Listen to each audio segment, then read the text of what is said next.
నమస్తే బీఆర్కే న్యూస్కు స్వాగతం. కోర్టు ఫీజులు, లాయర్ ఖర్చులు పెట్టుకోలేని పరిస్థితుల్లో పేద ప్రజలు ఉంటారు. వారి కోసం ఖర్చు లేకుండా న్యాయ సహాయం చేయాలనే మంచి ఆలోచనతో చేపట్టిందే బీఆర్కే న్యాయవేదిక. న్యాయవేదిక ఫోన్ ఇన్ కార్యక్రమానికి స్వాగతం. ఈరోజు అంశం పోలీస్ స్టేషన్లో కేసుల తాత్సారం. ఫిర్యాదుదారుల కేసుల విషయంలో పోలీసులు తాత్సారం చేస్తుంటే ఏం చేయాలి? అన్యాయం జరుగుతుందని బాధితుడికి అనుమానం వచ్చినప్పుడు న్యాయం కోసం ఎవరిని సంప్రదించాలి? ఉచితంగా లేదా తక్కువ ఖర్చుతో ఎక్కడ న్యాయం పొందవచ్చు? అన్ని రకాల సందేహాలకు సమాధానం పొందవచ్చు. స్టూడియోలో మనతో ప్రముఖ హైకోర్టు సీనియర్ అడ్వకేట్ పారా శివకుమార్ గారు ఉన్నారు. అలాగే స్క్రీన్పై కనబడుతున్న నంబర్కు ఫోన్ చేసి మీకు లీగల్కి సంబంధించిన ఎలాంటి డౌట్స్ ఉన్నా లాయర్ గారితో మాట్లాడవచ్చు. ముందుగా అడ్వకేట్ శివకుమార్ గారికి స్వాగతం పలుకుదాం. నమస్కారం. నమస్కారం సార్, ఇప్పుడు పోలీస్ తాము చేసిన ఫిర్యాదును పోలీసులు పట్టించుకోకపోతే పరిస్థితి ఏంటి? అంటే గ్రామీణ ప్రాంతాల్లో ఎక్కువగా చోటు చేసుకుంటూ ఉంటాయి ఇలాంటి పరిస్థితులు. అక్కడ ఎవరిని సంప్రదించాలి ఏంటనేది కూడా కాదు. సో కొంత ఎక్కడో లాలుచి పట్టమో డిఫరెంట్ యాంగిల్స్లో కేసు నీరుగార్చే ప్రయత్నాలు కూడా జరుగుతూ ఉంటాయి. సో మీరిచ్చే సలహా ఏంటి? యాక్చువల్లీ పోలీసులు పట్టించుకోకపోవడానికి రెండు కారణాలు ఉంటాయండి. ఒకటి, ఆ కేసులో ఉండే సీరియస్నెస్ని బట్టి చట్టం ఏం చెప్తుంది అంటే కాగ్నిజెన్స్ రెండు రకాల అఫెన్సెస్ ఉంటాయి. సీరియస్ అఫెన్సెస్లో ఎవరు కంప్లైంట్ ఇచ్చినా కూడా ఇమీడియట్గా దాన్ని ఎఫ్ఐఆర్ చేయాలి. సెకండ్ పార్ట్, సీరియస్ లేని కేసెస్ ఎలా ఉంటాయి అంటే కంప్లైంట్ ఇచ్చిన తర్వాత కన్సర్న్ ఆఫీసర్ ఎవరైతే ఉన్నారో వాళ్ళు దానిపైన ప్రైమరీ ఎవిడెన్స్ కోసము ఎంక్వైరీ చేయడానికి వీలుంటుంది. సో కంప్లీట్గా పట్టించుకోవడం లేదు అంటే దానికి కొన్ని కారణాలు ఏముంటుంది అంటే, ఒకటి లైక్ స్ట్రైట్గా చెప్పాలి అంటే లంచాలు తీసుకోవడం కానీ, ప్రెషర్ కానీ, ఇంకేదన్నా ఉంటుంది. అలాంటప్పుడు ఆ పర్టికులర్ పోలీస్ స్టేషన్లో యాక్షన్ తీసుకోలేనప్పుడు రూరల్ ఏరియాస్లో అయితే డిఎస్పీలను కానీ వాళ్ళ సుపీరియర్ ఆఫీసర్స్ని ఫస్ట్ కన్సర్న్ చేయాలండి. ఆ తర్వాత అదే సబ్జెక్ట్ పైన కోర్టుకు వెళ్ళి కోర్టు నుండి కూడా ఎఫ్ఐఆర్ చేయమని చెప్పి కన్సర్న్ పోలీస్ ఆఫీసర్లకి డైరెక్షన్ తీసుకోవచ్చు అండి. కోర్టు నుండి ఆర్డర్ తీసుకోవచ్చు. ఓకే సార్, అంటే ఇప్పుడు దాడికి పాల్పడిన వ్యక్తి రాజకీయ పలుకుబడి కలిగిన వ్యక్తి అయితే కొంత పోలీసులకు అంటే పోలీసులను ఒత్తిడి చేసి వాళ్ళ మీద కేసు రాకుండా చేసుకునే ప్రయత్నం చేస్తూ ఉంటారు. సహజంగా ఇది గ్రామీణ ప్రాంతాల్లో జరుగుతున్నదే. ఈవెన్ ప్రతిరోజు కూడా మనం ఎక్కడో చోట వింటూ ఉంటాం, పోలీస్ స్టేషన్కి వెళ్తే మనకు న్యాయం జరగదనే ఒక ఒపీనియనే వస్తుంది తప్ప న్యాయం ఎక్కడ జరుగుతుంది అనేది ఒక అనుమానం మాత్రం ప్రజల్లో అయితే మిగిలిపోతుంది. సో దీన్ని ఎలా చూడాలి? రాజకీయ నాయకులు అలాగనే కొంచెం బడాబాబులు, డబ్బున్న వాళ్ళు, ధనికులు కూడా ఉంటారు. అలాగే కొంచెం రాజకీయాల్లో పలుకుబడి ఉపయోగించి పోలీసులను కూడా మేనేజ్ ఉంటారు. సో అలాంటి వ్యక్తుల విషయంలో ఎలాగా వ్యవహరిస్తే సరైన న్యాయం జరుగుతుంది బాధితుడికి? అందులో కంప్లీట్గా మీకు చెప్పాలి అంటే మీరు అన్నది కరెక్ట్. సిస్టమ్ని మ్యానిపులేట్ చేయడము ఇవాళ డబ్బులున్న వాళ్ళకి కానీ పొలిటీషియన్స్కి కానీ చాలా కామన్ అయిపోయింది.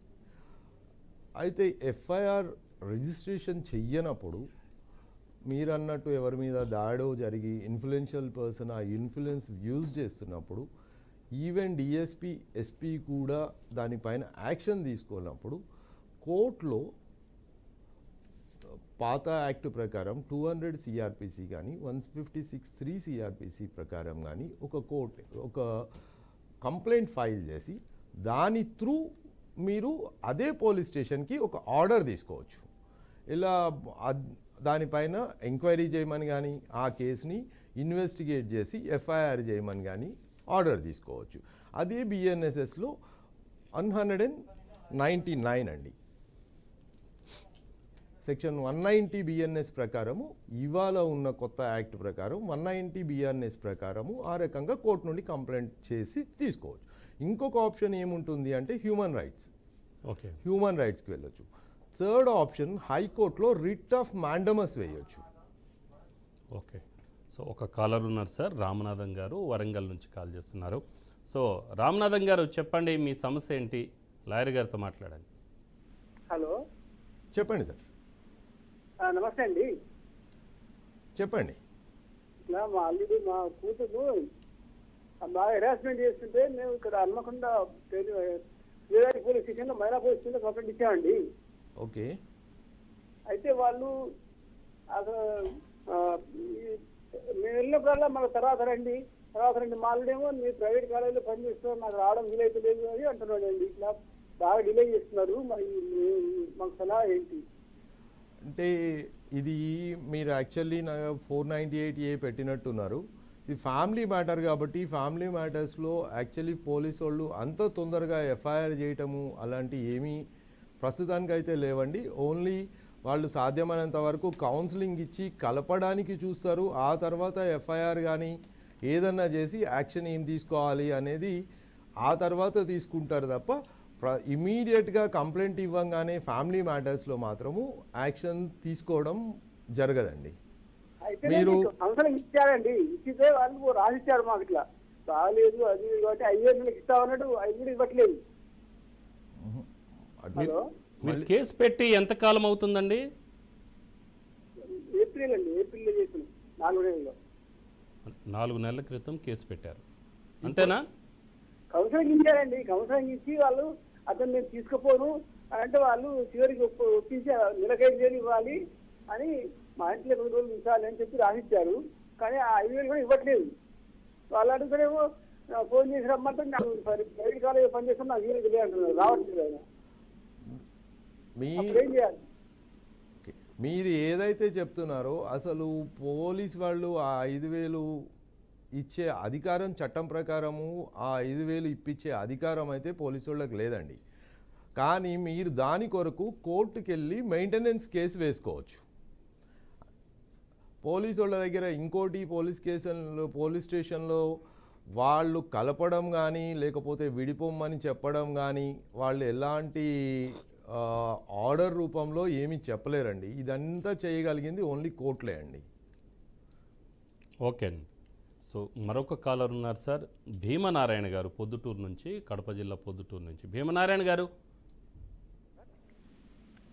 సార్ చెప్పండి సార్, మీ సమస్య ఏంటి? సార్ నేను వేరే అతనికి ఒక 10 లక్షలు డబ్బులు ఇచ్చిందే. హలో. ఓకే చెప్పండి.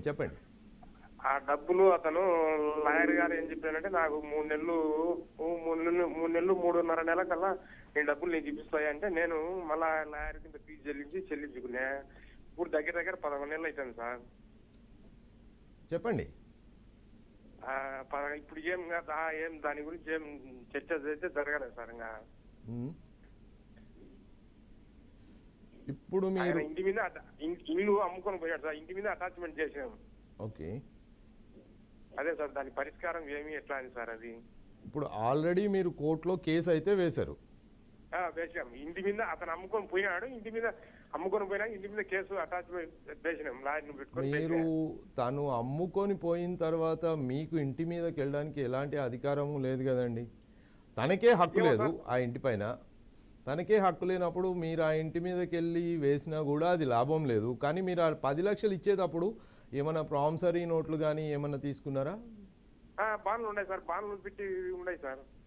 ఆ ప్రామిసరీ నోట్ల పైన మీరు రికవరీ సూట్ వేసుకోవచ్చు కదా. ఆయన లాయర్ ఎట్ చెప్తే అట్లా పోయినాం సార్ ఆల్రెడీ. ఇప్పుడు మీరు చేయగలిగిందల్లా ఏంటి అంటే ఇప్పుడు మీరు ఎక్కడో ప్రొద్దుటూరులో ఉంటారు కాబట్టి లోకల్లో ఎవరైనా అడ్వకేట్ని చూసుకొని మీరు రికవరీ సూట్ వేయండి.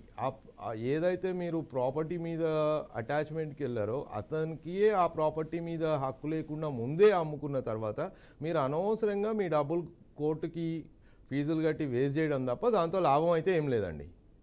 Okay right sir. మరొక కాలర్ రమణారావు గారు ఉన్నారు, మల్లాపూర్ హైదరాబాద్ నుంచి. రమణారావు గారు చెప్పండి సార్, మీ సమస్య ఏంటి? లాయర్ గారితో మాట్లాడండి. నమస్కారం సార్. చెప్పండి రమణారావు గారు. నేను సార్ 2017 మార్చి నాతారం పిఎస్ లో మా భార్య బలవంతంగా ఆస్తి రాయించడానికి ప్రయత్నం చేసింది. 2017 మార్చి 25 అండి. ఓకే. అది సక్సెస్ కాల. ఓకే.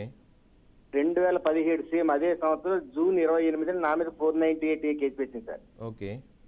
అప్పుడు ఎఫ్ఐఆర్ బుక్ అయింది, వాళ్ళు అలా ఉంచేది, దాన్ని తీలే. నేను 2018 ఆగస్టులో నాకు కాన్జ్యూనియల్ రైట్స్ పునరుద్ధరించమని నేను ఫ్యామిలీ కోర్టులో వేసా. ఓకే. అయితే ఇది తెలిసినటువంటి నాచారం పోలీసులు 2019 జనవరి 10న నా మీద ఛార్జ్ షీట్ వేశారు. మ్మ్. అయ్యా సార్, మ్మ్. చెప్పండి. నేను ఫ్యామిలీ కోర్టుకి రెగ్యులర్ గా వెళ్తున్నాను, ఆమె రావట్లా. ఓకే. అది క్లోజ్ చేశారు ఇప్పుడు. అంటే క్లోజ్ చేసి ఆమెని మరి పిలుస్తారనేది తెలియదు. మ్మ్. ఈ మల్కాజ్గిరి ఈసీఐలో మల్కాజ్గిరి కోర్టు అది క్లోజ్ అయింది. ఫ్యామిలీ కోర్టులో ఆమె Okay. అటెండ్ అవ్వట్లా. ఓకే. ఈ 498A నేను అటెండ్ అవుతున్నా. ఆ. ఆమె కూడా ఒకసారి కొన్ని రోజులు రావటం మానేసింది 498A కూడా. మ్మ్. అప్పుడు సమన్లు ఇచ్చి మ్మ్. ఆమె పిలిచారు. ఓకే. అది సార్ ఇలాగ ఛార్జ్ షీట్ వేయటం మ్మ్. ఇది ఏంటి 1.5 years తర్వాత వేశారు నా మీద ఛార్జ్ షీట్. నాకు తెలిసిన తర్వాత ఓకే. నేను ఫ్యామిలీ కోర్టుకి వెళ్ళాను అని వాళ్ళ నాలెడ్జ్కి వెళ్ళిన తర్వాత ఆ. అప్పుడు ఈ ఛార్జ్ షీట్ దాఖలు చేశారు ఆఫ్టర్ 1.5 years. ఇది ఏంటి నాకు కొంచెం క్లారిఫికేషన్ ఇవ్వగలరా? ఇలా చేయొచ్చా? ఇప్పుడు అలా చెయ్యొచ్చా అంటే ఇప్పుడు మీరు ఆర్సీఆర్ ఫైల్ చేశారు, రెస్ట్రిక్షన్ ఆఫ్ కన్జుగల్ రైట్స్ ఫైల్ చేసిన తర్వాతే వాళ్ళు ఛార్జ్ షీట్ వేశారు అని అనడానికి అది యాక్చువల్లీ 90 days లోపు లేదా 60 నుండి 90 days లోపు ఛార్జ్ షీట్ ఫైల్ చేయాలి. కానీ పోలీసు వాళ్ళకి ఉన్న ప్రెషర్ కానీ ఉన్న కేసెస్ మూలాన బహుశా ఛార్జ్ షీట్ ఫైల్ చేయడం లేట్ అయి ఉండొచ్చు. కానీ ఈ మీకు ఎప్పుడు కూడా ఫ్యామిలీ మ్యాటర్స్లో 498A కానీ మీరు వేసిన ఆర్సీఆర్కి కానీ మెయింటెనెన్స్ పిటిషన్లకు కానీ ఒకదానికొకటి ఎక్కడ పొంతన ఉండదండి. ఇప్పుడు మీరు మీ ఆర్సీఆర్ పిటిషన్ డిస్మిస్ చేశారా? ఏదండి మీరు రెస్ట్రిక్షన్ ఆఫ్ కన్జుగల్ రైట్స్ వేశారు కదా, మీ భార్య మీకు కావాలి అని చెప్పి. సార్ దాన్ని ఏం చేశారండి? కోర్టు ఏ స్టేజ్లో ఉంది కేసు?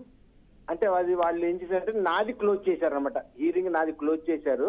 ఓకే. ఆమెది యాక్చువల్ గా స్టార్ట్ అవ్వాలి, ఆమె రావట్ల దానికి. Okay. Okay. Okay. She's working అనమాట. ఆమె వర్కింగ్, మెయింటెనెన్స్ కూడా అడగల. ఓకే. అదే ఇప్పుడు పరిస్థితి. ఓకే. అది ఏమైతే ఒకటండి, ఆమె ఆల్రెడీ అప్పుడు నా దగ్గర మెడికల్ గా డిప్రెషన్ లో ఉందని ఒక ఫేమస్ సైకియాట్రిస్ట్ సర్టిఫికేట్ ఇచ్చాడు. మ్మ్. అది పోలీసులకు చూపించినా కానీ దాన్ని కన్సిడర్ చేయకుండా వాళ్ళకున్న ఇన్ఫ్లుయెన్స్ తో వాళ్ళు ఏం చేశారంటే నా మీద ఛార్జ్ షీట్ కేసు పెట్టారు.